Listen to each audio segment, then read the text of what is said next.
the Lounge with Travefy Academy, where we get to hear from travel industry voices and experts to learn more about their story and what they see on the horizon for travel professionals. I'm Stephanie Grice, and today our guest is Danielle Dybiec, president of Muses Travel. So, welcome to the Lounge, Danielle, and thanks for joining us here today. Thank you so much for having me. I'm sort of a fangirl of yours. I think your webinars are so informative, and I've made some real business contacts through your speakers you've had on, and yeah, it's always very interesting and engaging. Thank you for doing such a great job. Oh, well, absolutely. And we're fangirl of you too. That's why we're excited to chat with you here today. And thanks for joining us. And I know we're going to learn so much today and really excited. And to get us kicked off here, can you just give us a quick background about yourself and your agency as well? Yeah, sure. My background is actually in performing arts management, and I first moved to New York City. Um, should I say the year? I won't say the year. But I got my MFA degree in performing arts management, and for about 15 years had a really wonderful, accomplished, very fun and satisfying career. And it's a funny thing when you get your dream job right out of grad school. You start to think about new dreams. And travel has always been a big part of my life. I had studied and worked abroad in London, which, as you can see from my background, I still love very much. Yeah. And yeah, just when you're stationed there, not stationed, when you're working and living in London, it's so easy to explore the rest of Europe. And my family had always traveled the country in an RV, growing up. So I mean, there was always this ever-present second love of mine besides performing arts, which was travel. And so I made a career transition around 2013. I started working for a luxury group tour, very bespoke tour operator, with cultural and artistic themes, and kind of, yeah, similar to my own personal interests. And so it's just like a fish in water, really took to it. And I went on to work for Talc for a year as a product manager for a third of their North American itineraries. So if you've traveled through one of my regions right now this year, I've probably designed that itinerary for you or made some changes to it. And in the summer of 2018, I made a leap of faith and decided to go out on my own. To an extent, I decided to start my own business, but I partnered with a host agency called Gifted Travel Network, and I joined their travel MBA program, which just won a Magellan Award for specifically that program. And it gets you from someone like me who's very motivated and very, professional and intelligent, but someone who's never started a business before, any kind of business. And they take you through those basics, plus how to be a successful travel entrepreneur. And Gifted Travel Network as a host agency, I'll plug them because I think so much of my success is from their resources and their training. I think they're phenomenal. And yeah, they helped me get from zero to over $100,000 in sales in my first year. So if you consider August 2018, starting a business, the building blocks, and my first client was booked by the end of 2018. My revenues in 2018 were $250. That was my planning fee for my first client. But then you go to 2019, which was a record year in the travel industry, and it was every quarter, increasing. The start of 2020, people were saying, how's your travel agency going, Danielle? And I just would go like this, like it's all on this steady incline and things are great. And then March, and then March happened.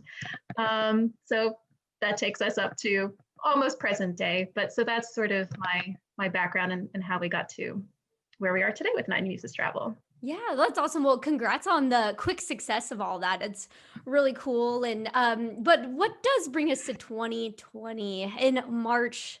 Uh, Crazy. It's been extremely impactful year in the entire travel industry. And there's a ton of things that when we were chatting that you're doing right now to keep in contact with your clients and continuing to foster new leads for sales. So can you tell us a little bit more about what you're doing, what your strategy is to keep that client contact right now? Yeah, I'm happy to. And I want to preface it all by saying, you know, it's oh God, I hate that word now, unprecedented, but Yes. um, you have to first and foremost take care of your own mental health, your own physical health, um, and reach out for any resources you need to shore those up, right? Because you can't be successful in other areas of your life if you don't have a solid base, and that's your own mind, body, spirit. So whatever you need to do to take care of those things, first and foremost, that's what everyone needs to do right now, and to be really gentle with yourself, because nobody's judging anyone on their Yeah. success or lack thereof right now. We're all in it together, as they say. It's true. So I just want to preface it by saying that. So um, the first couple of months seemed like a blur to me. I'll say March and April and May even. And there's something about being in a crisis that some people, I consider myself somebody who can really just compartmentalize and get these blinders on and laser focus on what needs to happen. And sort of like everything else falls into the background, like it fades away. And I can just, what needs to be done today? Like, I need my business to survive. What am I going to do? Because I'm determined to be still here in 2021 or whenever the travel rebound happens. I'm determined to be here. So what do I need to do? So got the PPP funds, got the EIDL loans. Okay, what else do I need to do? Reduce any unnecessary expenses. And it's like, okay, my business is shored up. Now let's reach out to everybody, because you have to take care of yourself first, right? It's like put that Yeah. oxygen mask on yourself. Yeah. And then I was reaching out to clients saying, I'm here, I'm fine, I'm personally fine, the business is fine. How are you doing? And it's calls, emails. I went on Vistaprint. I designed some greeting cards that were cheerful, and I printed out my client list. Just sent them a card like, I'm thinking about you. I'm better days are ahead, and I'll be here. Yeah. And the most important thing is I write a weekly newsletter called Muse News. Muse News, and I it like goes out. that. I do too. It goes out Tuesday mornings, and it has ever since January 1st of 2019. And it's become a little something different since March and April. It's I and really enjoy creative writing, and I always have. I've won contests for poetry, and so I've always really enjoyed writing the newsletter. I know some people struggle with it. What do I write? And it's just, I look forward to it all week. Like I tinker with it all week. I always have a window open with my newsletter. So if I see an article that seems timely, that I think people are talking about, I'll copy the link and I'll just throw it in. And sometime over the weekend, I'll assemble, all the notes and give it some more structure. But the first section of my newsletter is always quite personal. And it's usually something like, oh, I went to a Brazil luxury trade show this week, and I met with these hotels, but no one's going out. We're not having in-person events. I'm not traveling personally at the moment. And so it became still very personal, but it became a sort of description of how I'm getting through the crisis, like we all are. And it became very human, but it also became a very philosophical and my own sort of spiritual take on things and philosophical take on all of it. And I've had people write to me who, you kind of forget who's still reading your newsletter, who would just kind of emerge every week or two and say, these are like a beacon in the darkness, some of these emails. I don't normally read newsletters, they would say, but I look forward to it. I sit down with a cup of coffee, and it seems like such an overlooked way of staying in touch with people, because you don't know once it goes out who's reading them, but people are reading them, And the whole point of it is not to sell travel right now, although that's great if people want to, but it's just to be top of mind. So when people are ready, listen, everybody's ready. Yeah. Oh, yeah. They're like chomping at the bit. They're so ready. And I just want them to know when it's time for them to book that they're calling me, that they know I'm in business. That weekly newsletter is your equivalent of the lights are on in your store. Mm-hmm. People know that you're still in business, and that you're going to be there for them, and you've got the information, you've got the resources. I mean, almost immediately I realized that this is such an opportunity for travel advisors, because when else in the history of mankind. Has everybody been talking about travel, where they can go, how they can do it, what's the best way to do it? I mean, really, it is, you used to take for granted you could buy a plane ticket and go to a country and a country wouldn't be closed. Like a whole Yeah. country wouldn't be closed. And Yeah. so to put yourself out there at this time, if you're just planting all the seeds that will fruit later, and that weekly newsletter is just another seed, it's another seed that goes out. So those are some ways that I stay in touch. And also I'm very active on social media. That newsletter, it's not just a newsletter, it provides content that I repurpose throughout the week. So there's always a feature article that I include at the end about a destination, and that becomes a blog that goes to my website, which increases my SEO. And that blog will get posted later on LinkedIn, and it'll be shared on my personal page. I post the whole newsletter link on my Facebook business, and I linked it to my personal. Sometimes the article, the personal one, feels like a standalone article, and I'll make that its own blog post, and I'll repurpose that. So that goes a long way. I realized I wanted to add some more consistent, interesting content. And I took a kind of step back, and I was looking at my social media and thinking, I don't know if it screams luxury. I don't know if someone would look at this and understand what a Virtuoso, because Gifted Travel Network is a Virtuoso member, which means I have access to the Virtuoso network. And I didn't think I was touting that enough. And here I am going on so many webinars now about hotels and tour operators, and downloading all this information in my head, realizing, well, that my clients and people who are looking at my social media don't know that I know this. So I need to let them know I know this. And the hotels were giving such really rich updates and content about openings and cleaning policies and procedures and what capacities they're open. I thought, well, I know this. People need to know that I know this. People need to know that I'm paying attention and I've got my finger on the pulse. So I started something called Wanderlust Wednesdays, and it goes up on Facebook and LinkedIn. And it's a Virtuoso hotel property. And right now I'm just doing domestic because I'm following the data, because I'm attending all the webinars about what's happening. And it's a drive market right now. People are staying pretty local, but going to Virtuoso properties, a good number of them. So I focus on those.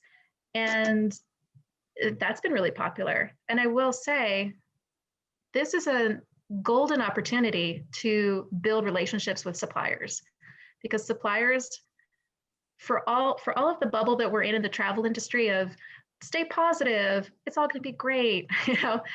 The reality is people are losing their jobs. People are, major, you see it on the news, airlines are laying off workers, hotels are closing, suppliers are consolidating their sales staff.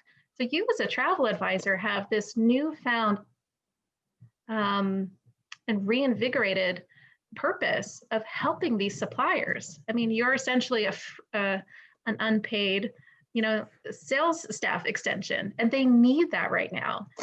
I mean, you get paid commission, but you understand what I'm saying. Like, you're not on their sales staff, but you're out there selling their products. So once you find good partners that you really like, that treat you well, that have really great service that they offer your clients, and you like their products, when I do the Wanderlust Wednesdays, I go on the Virtuoso listing and I see who are my contacts there. I go to the contact listing, and when I post it on LinkedIn, I copy them. I just list their names, everyone who's a contact at that property, and I go, sending love from Brooklyn. And I've had hotels email me saying, thank you so much, that was so nice. It's the simplest thing, but you're out there, and I'll put beautiful photos from their Virtuoso profile. I'm using their own photos. Sometimes I'm using some of their words from their listing on Virtuoso, but I'll incorporate what I'm learning on the webinars or interesting. Like, for instance, today's Wanderlust Wednesday was the Inn at Perry Cabin, and I was in a Virtuoso event on Thursday last week. And I love that I learned that the film The Wedding Crashers was filmed there. I just thought that was so fun. Yeah, so that's interesting. It's going to be my next one. Yeah. And I tagged all the people, and I just said, sending love from Brooklyn. And then it's such a wonderful way to build those relationships. And they're not asking me to do it. so they're really delighted when they Yeah. see that somebody is speaking about their hotels, including their images, including often, their words, the information that they're sharing in these webinars. Um, and also, I have a favorite American tour operator who does really wonderful weekly webinars, and so many of my destination articles are from these webinars. And I've spoken with them, and I said, listen, are you okay? I mean, I'm making all these notes on your slides. I said, I put it in my own words, but I'm basically like kind of Just repurposing your whole presentation. And they're like, yeah. go for it. Yeah, it's what it's Go for. for it, and Yeah. thank you. So I'll put my own intro about how I think it applies to my business or why I think these are nice travel ideas. And I'll pepper in hotels that are from the Virtuoso network, and I'll link them back to my white labeled Nine Muses Travel Virtuoso Love it. page. So they could even book that hotel right there if they wanted to, and it would still get attributed back to me. So it's just a way of, nothing I do is ever simple. Like everything I post, everything that I'm doing, it's about keeping top of mind for myself, but it's also how am I building relationships with the suppliers?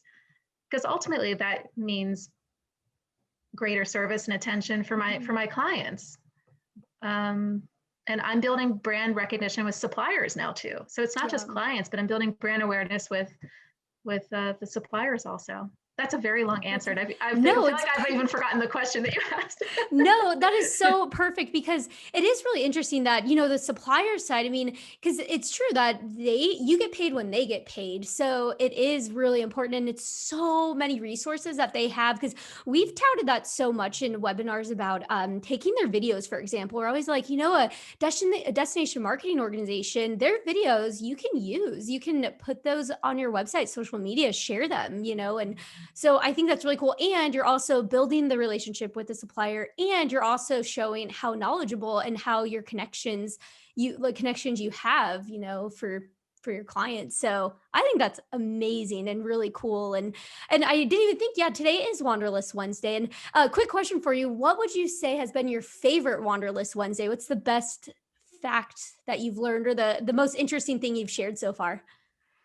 Oh, there have been so many. I started it a few months ago now, but the one thing I learned, and this is why you have to go to webinars and not Yeah. just on somebody's listing, just specifically about the Inn at Perry Cabin. Um, he was throwing out these little like throwaway kinds of comments. I'm like, no, this is actually fascinating. He said that the town of St. Michael's, where the Inn at Perry Cabin is located, was where the Underground Railroad began. And Oh, there's a Harriet Tubman, museum and legacy there. I'm like, that's completely fascinating. Like you're burying the lead. That's really cool. yeah. That is really interesting. And one other thing that I wanted to get to is if there's anyone listening to this right now, how do they get on or how do they start getting your newsletter? Where can they go? Oh, well, thank you for asking. Yeah. You can go right to my website. There are a couple of places on the homepage. A screen will pop up uh, within 9 seconds, which is just like an Nice. inside joke that I have that comes up after 9 seconds, where I'm giving away a really cool free packing list that's online. Um, and you can put in your destination, the dates, and it'll even give you the local weather of the dates you're Whoa. traveling and give you the option to, um, yeah, even purchase some items. That's a whole other separate thing. I'm working on with a web developer called Imadri. I'm working on a travel store for my website. We didn't even talk Oh, about that yet. yeah. Yeah, That well, is I'm trying to fascinating. think of new ways, creative ways to earn revenue. And Imadri was a virtuoso incubator company. And I saw them on an email once and I reached out to them. So they do these packing lists. So anyway, I'll get back to that in a second. Yeah. You can go to my website, contact, or the homepage, and just you'll see there are opportunities to sign up for my email list, or just email me, Danielle at ninemusestravel.com, to get that out there because that's important. Yeah. Yes, definitely. Yeah. We'll have to get News Muse. And I'm going to go on your website after this. I'm going to count to the 9 seconds and wait for it. I guess it's not an inside joke anymore. I know. Now I've everyone let it knows. out. It's everyone. Yeah. Now we'll all know. But that's really interesting about the packing list. I kind of want to talk about that because that's fascinating. Yeah, Imagery is very, very interesting what they're doing, and I'm working with them to curate. So right now, the travel store, I haven't promoted it yet. I'm considering it like a soft launch because it's kind of generic, uncurated program products that are on there now. But I'm reaching out to B corporations. They have to sell on Shopify is the Okay. only thing. So I want the products to be B corporations, or I've also reached out to my Brooklyn Chamber of Commerce. Nine Muses Travel is a Brooklyn based company. And the other 5 boroughs, their chambers, the Brooklyn Chamber is helping me reach out to them to say, here are the list of categories I'm selling on this travel store. I want to feature New York City made products or New York City stores because I want to help my fellow small business owners and fellow, New York City companies, because we're struggling. Mhm. So many small businesses are struggling across the country. It's not just here. So I wanted it to be a way to support my local, my local economy, fellow business owners, and also the B corporations, like Allbirds is one that will be on there soon. Yes. Nice. That's cool. Yeah. As a creative way to earn some additional revenues, perhaps. So once I get it how exactly I like it, I'll start talking about it more publicly. But that's like a little preview. Yeah, Yeah. and it's spelled Emadri, Imadri. That's really Tell them cool. Danielle from Nine Muses Travel sent you. Yes, definitely name drop Danielle in there. Totally. That's really interesting. And going off of that, you have to you are having to find new, revenue streams. A lot of agents are doing that, whether it's changing, domestic travel or finding different things to sell, promote. But I want to talk about a little bit on how you find your clientele because I know that you are in the luxury market, which I'm kind of expecting a lot of other agents to start going in that direction once the travel does make its big comeback. And can you tell us a little bit more about how do you find that clientele? And for any agent who's new and they want to sell luxury, where do they start? How do they find those people, or what are some ways they can find them? Well, I'll tell you the way I find them. Because Nine Muses Travel has a particular niche of arts and culture, history and cuisine, and not a destination. I don't say I just sell cruises or I just sell, theater trips to London. I sell arts and culture, history, and cuisine type trips for more intellectually curious travelers. Not so much the adrenaline junkies or, student travel, any other niche Mhm. particularly. And so I feel really grateful that I went that route because it didn't pigeonhole me when we had to shift to domestic and even like interstate travel, quite frankly, with all the different restrictions. Yeah. You can pivot and sell to what you're able to sell, where people want to go. So I found that to be really important. But with my niche and my background in performing arts management, um, I have a B2B side where I'll work with performing arts organizations to help design their donor travel trips around the world. And of course, the performing arts industry, it's hurting, Yeah. Here in New York, Broadway is closed until at least June 2021 officially, and off Broadway. Wow. Um, so it's not the time to approach those organizations about um, they're in survival mode right now, Hmm. and yes, soon it'll be time to approach them and talk about it. But that's my personal opinion. Someone else may say, go ahead and talk to them right now. But it's I think we're all really struggling. If I'm being honest, all the advisors are really struggling with this fine line of I sell travel, I'm a business, I need to make money. And then the way I make money is I sell travel, but people don't, so many people have aren't traveling. Um, they're afraid, they're waiting for a vaccine, they've lost their job, whatever the reason, fewer and fewer people are traveling right now. And it's a fine line of how do you market? Do you consider it marketing? And I don't have all the answers. You just have to have a kind of sensibility of like reading the room, Yeah. Yeah. um, and keeping up on the statistics of how many people are traveling. When you start to see more people on planes, like maybe I can talk a little bit more about it, you know? Right now, keeping engaged and staying top of mind, I think, are the most important. And truly, it's so important to show you understand the nature of travel right now. You understand the protocols, you understand you're keeping track somehow of which countries are opening and closing. I'll say that I subscribe to kayak.com's. They have a list and they'll email you every day of which countries have changed their status. They're letting more travelers in, they're closing it all to all borders. So that's something that has been really helpful. Sorry, I've lost track of the question. Oh, the ideal client. Sorry. So that's sort of the B2B side, and I've let it just simmer for right now. A lot of them are on my email list, so they know I'm here. Mm-hmm. And the B2C side, my FIT and my individual clients and things, I feel like they're a lot like me. They like arts and culture and history and cuisine. So I go to groups that I personally find very interesting. I've joined international societies that are involved around the performing arts. I engage with them. I stay active. And yes, I drop in that I'm a travel advisor, once Yeah. in a while. But, I'm a well-rounded person. I don't just sell travel. And people want to work with somebody that's not always pushing sales down their throat. Once they know you're a travel agent, that's great. you can still have other conversations with people.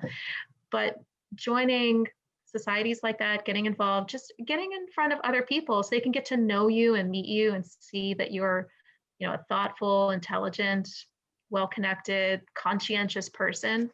These are all the things that go into why someone would choose a travel advisor. It's not just you're not just selling travel. You're not Expedia. The reason you have conversations with people that don't involve travel are because you're not Expedia. You're not a transaction machine. You're not a vending machine for a trip. You're a considerate, good listener. You're empathetic. You're caring. You're all of these things.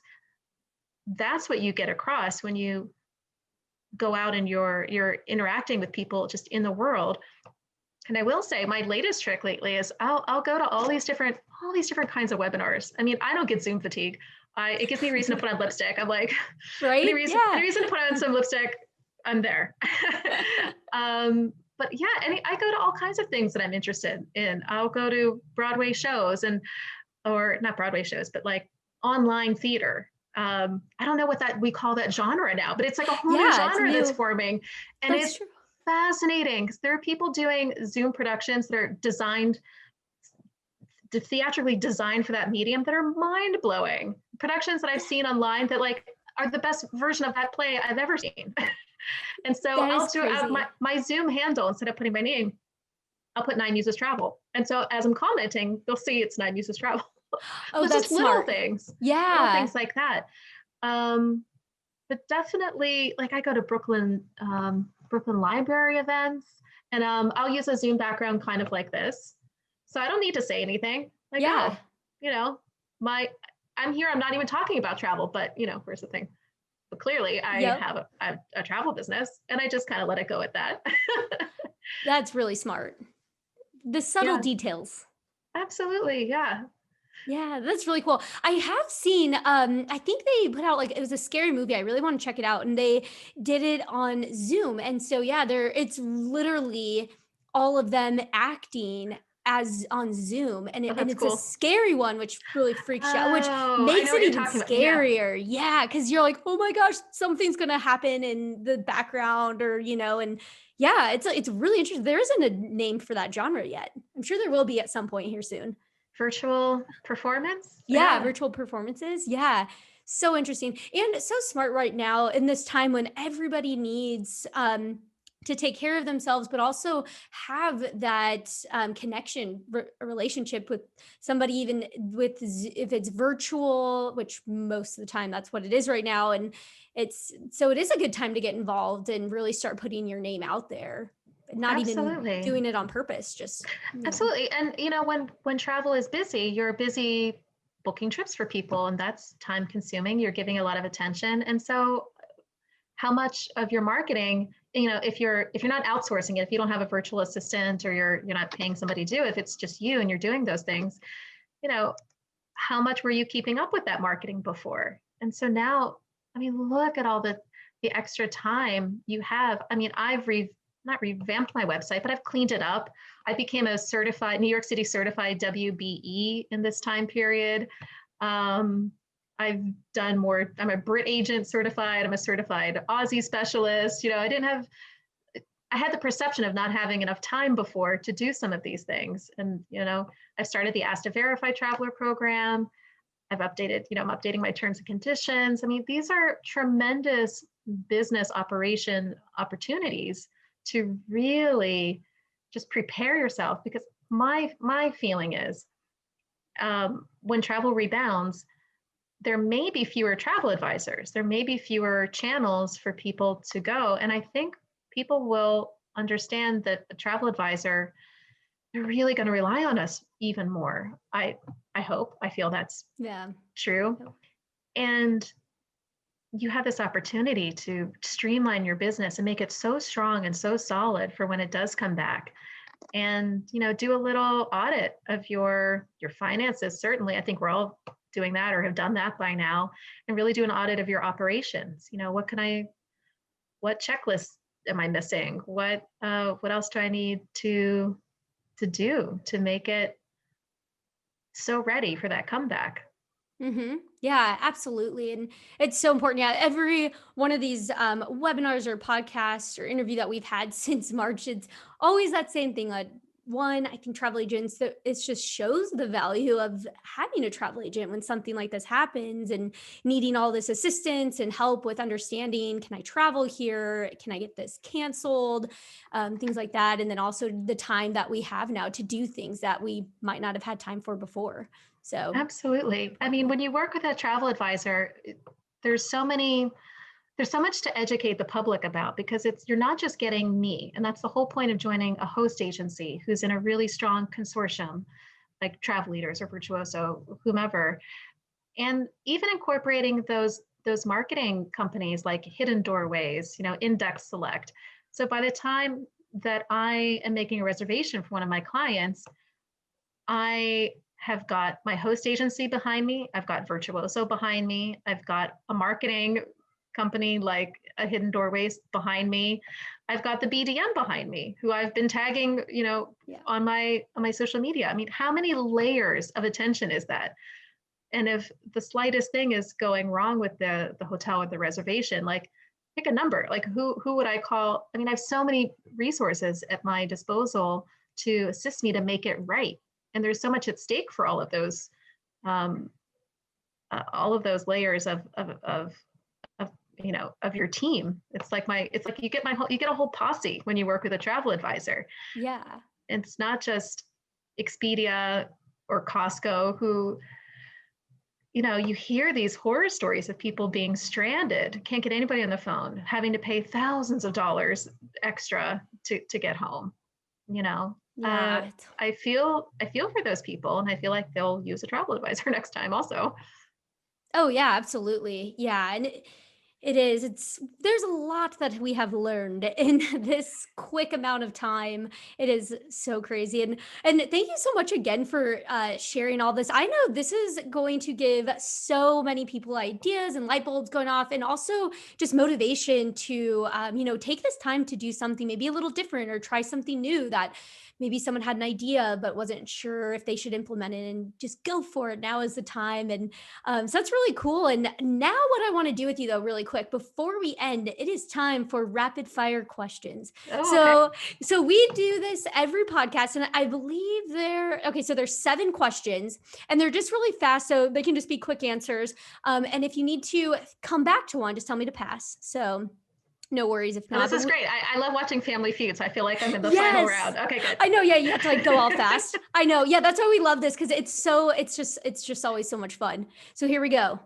First question. Mhm. What is your favorite road trip song? Oh, that's so hard. I know, it is Oh, kind it of hard. depends on the weather. It depends on where I'm going. Oh, come back to me on that. No worries. I'll come back to you on that one. The second one is, what is your favorite travel movie? Uh, mm, Gosh. I know there's Oh, a lot Before of them. Sunrise. Ooh, that's a good Yeah. one. We haven't gotten Yeah. that one before. I like that. Oh, 100%. Yeah. Okay, so the next one is, what is your favorite destination you've traveled to? I know, it's so hard. Kidding me with that. Anywhere in Portugal. Love it. Perfect. And what do you think is the most underrated destination to visit? Anywhere in Portugal. Perfect. Um, what is the best meal you've ever had while traveling? Ooh. Oh, and you're a cuisine Oh. person. This is going to be good. Um, well, this one came to mind just because it was on my Facebook memories because I was in the Alentejo region of Portugal a couple of years ago this week. So all of these memories have been coming Ugh. up. But we were on a vineyard and they made, I won't, forgive me, I don't know the name of this dish, but it was like a very brittle kind of like powdered egg. Oh gosh, I don't even know how to describe it. But so it comes out in kind of like one big piece, and then when you eat it, you have to like crack it, and it like falls apart. Oh, I'm not describing this well, and I don't know the name of it, but I feel like that I've was seen that before. that sticks out in my mind. Yeah, I think I know what you might be talking about. I don't know what it's Oh, I called, can't but think I of the can name of picture it. It's so it. embarrassing because I'm a cuisine person. Oh, that's okay. Well, we're putting you on the spot though. It's rapid fire, No, so I know. it's hard. Could have Googled that before. I know it's hard. Okay, so the next one is, what is the last great book or article that you read? Uh, I just revisited my series by Nick Bantock called Griffin and Sabine. If you don't know this writer or these books, they're beautiful. Um, they the pages open and you open an envelope and you actually like pull out a letter that they're Oh, writing to cool. each other. They're really beautiful, and it's a relationship of sorts that takes place over great distances of time and space. And so I don't know, just something about the distance involved with this sort of relation, this tale that they're writing to each other seemed kind of the moment. Yeah. That's really cool and unique too that you open it and there's a letter. That's really cool. I know, it's really fun, and they're I like it. beautiful. I mean, the illustrations the artwork alone is beautiful. Nice. Well, have to check that one out there after this. You're giving me so many things to do after this. So this is the last one, and then we'll come back to the road trip song. But what is the craziest thing that's ever happened to you while traveling? um, boy, I mean, God, there's so how do you pick? Okay, so Before Sunrise, I'll bring it back to that. I had just watched that movie before I went on my first backpacking trip as a college student, and I met somebody on the the Channel train with the Eurostar, and just struck up this really nice conversation. I had this like romantic idea that I would meet Okay. somebody on a train, but I'm way too shy and I didn't get like names or numbers or anything. But I was walking around in Paris and I saw him sitting at a cafe like later that day. Oh I my still didn't gosh. talk to him though because I'm too shy. But I thought that was pretty crazy. It was like the universe wanted me to was like trying to manifest this like Yeah. before sunrise romantic story, and I just was like, no, I'm not ready for it. I'm only 20. You're like, this came too fast. That is amazing though. That's really cool though. That's a great travel story. And that is where, yeah, the love of travel just kept blossoming. And coming back to the last one, and it's okay if you can't think of one, but your favorite road trip song. And if it has to be specific to going to some place, you can add that into, because I know it's really hard to choose one. um, Arcade Fire is kind of a good go-to. It's just sort of like a peppy, like, yeah, something good's gonna happen. Yeah, I like that. Yeah. Yeah, No, that's perfect. that tends to Well, be on my list. Yeah. yeah, and that's probably on a lot of playlists too, because that's a good road trip one. Great options there. Well, I Ooh, like those. those are tough questions. I know. We were just saying, we're like, are these too hard? Because they're supposed to be rapid fire, but then you're like, especially for travel advisors, like, where's your favorite place to visit? And you're like, I can't pick one. It's very hard. That is tough. That is tough. Yeah, but those were great answers and you did a great job. Yeah, Okay, okay. good.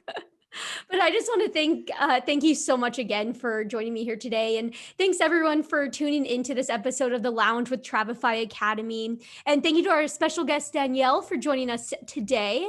Be sure to subscribe to our podcast or subscribe to our YouTube channel for all of the latest episodes. And we hope you enjoyed our conversation today, and join us again. But for now, stay safe, and we'll catch you on the next flight.